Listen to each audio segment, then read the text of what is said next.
Good morning. তো বন্ধুরা, তোমরা সবাই কেমন আছো? আগের ভিডিওতে তোমাদের দেখিয়েছিলাম যে কিছু সব গরমের সবজির দানা লাগানো।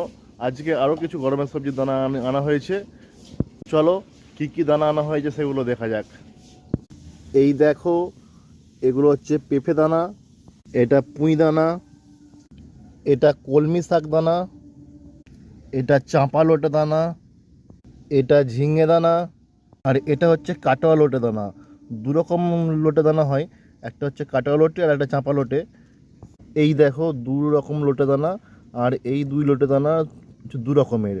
একটা কেটে কেটে নিতে হয়, আবার তার থেকে আবার গাছ বেরোয়, শাখা বেরোয়। আর একটা হচ্ছে লম্বা লোটে দানা, সেগুলো উপড়ে নিতে হয়। চলো আজকে কলমি দানা লাগানোর ভিডিও তোমাদেরকে দেখাবো। এই দেখো বন্ধুরা, কলমি দানা নিয়ে নিয়েছি বাটিতে। এরপর এতে একটু বালি দিয়ে দেবো,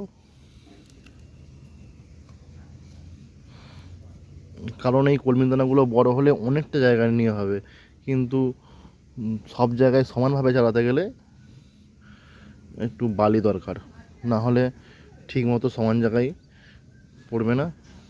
এই দেখো, এবার এটাকে একটু মিশিয়ে নিচ্ছি।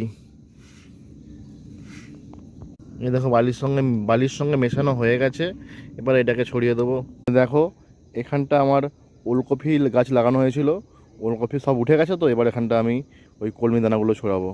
মাটি রেডি হয়ে গেছে। এই দেখো, মাটির বেডটা একটু সমান করে নিচ্ছি।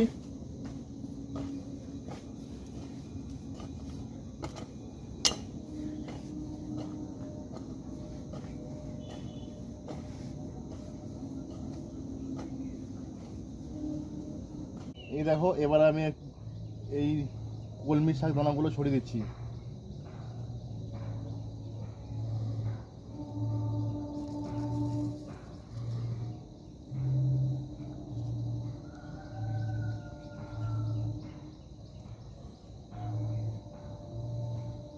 এগুলো জার্মিনেট হতে প্রায় এক সপ্তাহের মতো সময় লাগবে।